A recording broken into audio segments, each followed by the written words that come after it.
2025 is turning out to be a stellar year for fans of 2D ninja platformers.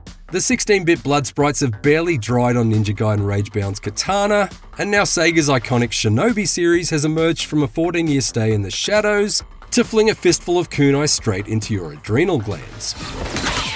Shinobi Art of Vengeance brings back the series slash and dash with plenty of modern-day flash. It empowers returning hero Joe Musashi with an enjoyably expansive suite of hypercharged ninja skills,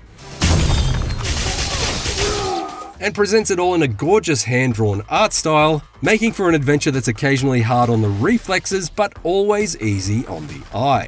While the Shinobi series may have been in exile for an agonizing amount of time, its triumphant return has been well worth the wait.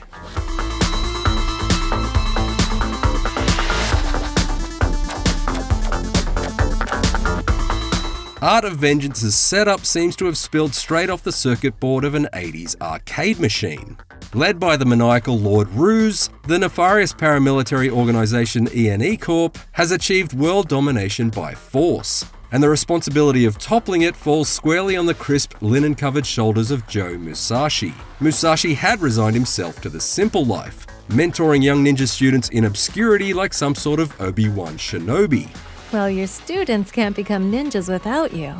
But when the ENE brings violence to his village, he's forced to seek vengeance on every soldier, spectre, and samurai that stands in his path over the course of a 10-hour cross-continental killing spree.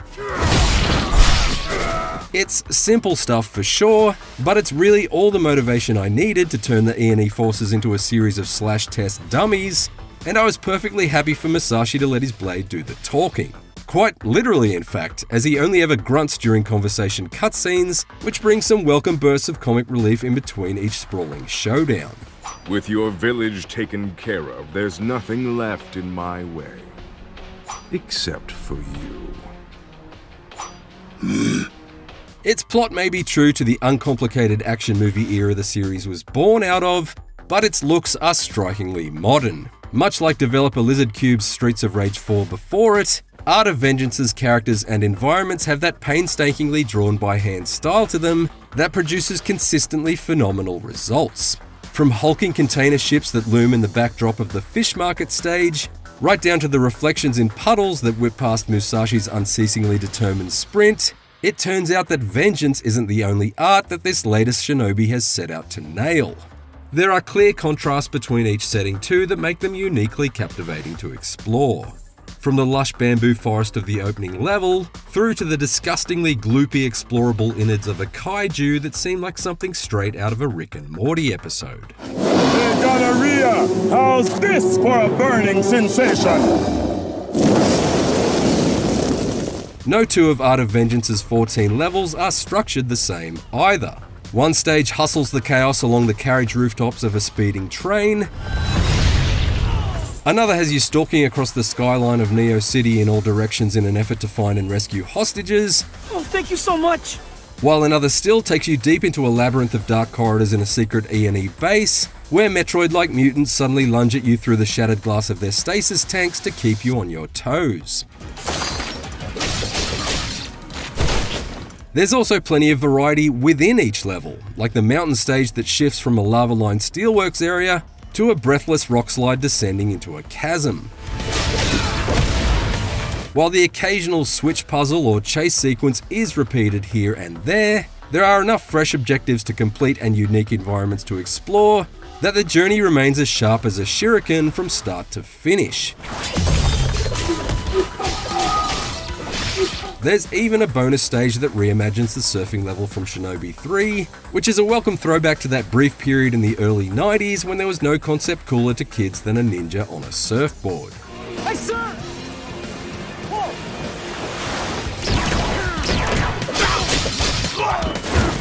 Of course, all of this would be for nothing if the combat didn't pull its weight, but fortunately Art of Vengeance's fighting is frenetic, fluid, and consistently fantastic. Unlike Ninja Gaiden Ragebound's enemies, which can mostly be dispatched with single hits, the bulk of the bad guys in Art of Vengeance have health bars that need to be whittled away with snappy combo attacks, making it feel more like a platform-based brawler in comparison to Ragebound's more demanding precision-based striking. Musashi can pull off a growing number of combos over the course of the campaign, built upon light and heavy sword attacks and kunai dagger throws. But as I unlocked new attack chains from the in-game merchant, I was soon juggling enemy ninjas in the air with sword slashes, dive bombing them with flaming jump kicks, and shredding their defenses with spin attacks like a Catherine wheel of katana blades, as my combo tally ticked towards triple figures. It all feels incredibly intuitive, and there's reward for sequencing your attacks just right. Time and execution move when an enemy is on their last legs and they disappear in a spectacular spray of blood, but also valuable coins and health boosts that are funneled straight into your back pocket. Each successful attack you land also fills up your Ninpo gauge, which allows you to trigger a powerful special move from 4 customizable slots. I tended to favour the Yoga Flame style Dragon Breath to quickly wipe out the additional green health bar found on more heavily armoured foes, as well as the bomb that can be lobbed mid-air to stagger an enemy before you start your combo. Combined with the 2 amulet slots that can be equipped with a healthy variety of active and passive buffs, and Art of Vengeance provides a satisfying amount of flexibility in terms of being able to slay your own way. Deepening your combat options even further is the ninjutsu gauge, which fills as Musashi takes damage or collects rage orbs from fallen foes. This turbocharged update on the original games' ninja magic is pretty slow to replenish, and as a result I tended to keep it up my sleeve until I reached each end of level boss, since it can greatly turn the tide of battle.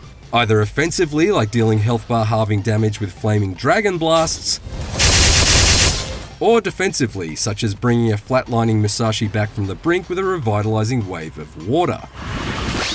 Perhaps as a result of my strategic deployment of these super special moves, I didn't really face too much resistance from any of Art of Vengeance's bosses on the hardest Shinobi difficulty setting, but that's not to say they weren't still plenty of fun to encounter. Although the returning Mandara from the original arcade game is a bit clunky and probably should have remained trapped inside a dusty Master System cartridge, elsewhere there are some hugely entertaining battles with big bads to be found. My favourites are the twin mutants in the ENE lab that combine into one towering freak like a pair of kids trying to sneak into an adult movie, and the monster conjuring Beastmaster in the desert level that surprises you with minotaurs and griffins to force you to deftly maneuver from the land into the air and back again.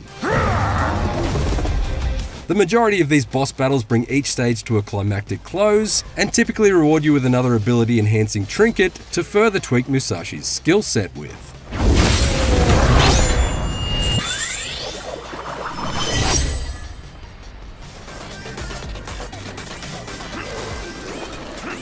To be clear, Art of Vengeance's 14 main levels are not interconnected, so it's not structured like a classic Metroidvania. However, while there isn't any compulsory backtracking required to complete the story, there are still plenty of compelling reasons to return to earlier levels as you unlock new abilities for Musashi over the course of the journey, which in turn open up sizable new areas to explore that were otherwise blocked off the first time through.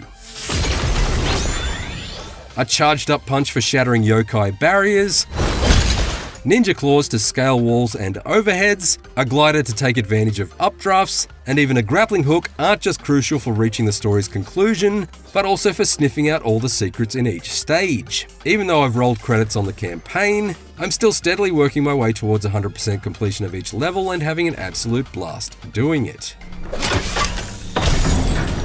Some of these secrets are as simple as tokens to unlock more goods at the merchant. What are you buying? Or new costume colours for Musashi. I'm pretty partial to slaughtering ENE goons draped in cherry blossom pink myself. But there are also up to 3 elite encounters to find in each level, which drop you into an intense arena fight against heavy hordes, like some sort of sword-swinging Super Smash Bros. Battle. Clearing every elite encounter in a level will grant you a new amulet to equip, further enhancing Musashi's attack power or his ability to heal, which become invaluable buffs against the late game bosses. My favourite optional extra, however, are the Rift challenges. These typically punishing platforming tasks demand pinpoint chaining of Musashi's double jump, air dash, and wall running abilities in order to clear formidable Super Meat Boy style obstacle courses of spinning saw blades and swirling jets of fire suspended over bottomless pits. They're death trap line levels that are often fiendish but yet to become too frustrating, thanks to the instant restarts and level design that's fierce but ultimately fair. Retracing my steps through Art of Vengeance's stages to search for secrets has also highlighted some of its minor shortcomings, however. I don't love the way that enemies seem to respawn instantly once their patrol points have disappeared off camera, drawing me into unnecessary additional fights as I double back in search for a specific spot. Ugh, not you two again. But what's really annoying is the way the pause menu map doesn't seem to indicate whether falling down a gap between platforms will mean you land safely on the ground below or instantly lose a chunk of health and respawn back on the platform above. It brings an unwanted element of trial and error to the otherwise obsessive hunt for secrets. That said, I ultimately really admire how Lizard Cube has structured Art of Vengeance, in the sense that it's made its most challenging combat and platforming sections entirely optional for the most part. If you just want to focus on the story, you'll find a 2D ninja platforming experience that's challenging enough but a touch more approachable on its default difficulty setting than the comparatively trickier Ninja Gaiden Ragebound. But if you do want to put your skills to the test, there are those optional elite battles and rift challenges to dive into, along with boss rush and timer-based arcade modes to unlock for the more serious speedrunners. Conversely, there are a number of accessibility settings to make life even easier, should you find yourself struggling. Off the back of 2017's Wonder Boy The Dragon's Trap and 2020 Streets of Rage 4, developer Lizard Cube had already proven itself a safe pair of hands when it comes to resurrecting dormant Sega classics. And Shinobi Art of Vengeance has only further cemented its reputation as a studio capable of making everything old feel new again. This is a genuinely engaging 2D action platformer, beautiful to behold and even better to play. It's blessed with a combat system that expands in an invigorating way, as well as a healthy amount of secret side objectives that offer some serious optional challenges outside of the main story path. Like a ninja strapped onto a surfboard, Shinobi Art of Vengeance is eye-catching, deadly, and totally rad as hell. For more IGN reviews, check out our verdicts on Ninja Gaiden Ragebound and Wu Chang Fallen Feathers, and for everything else, stick with IGN.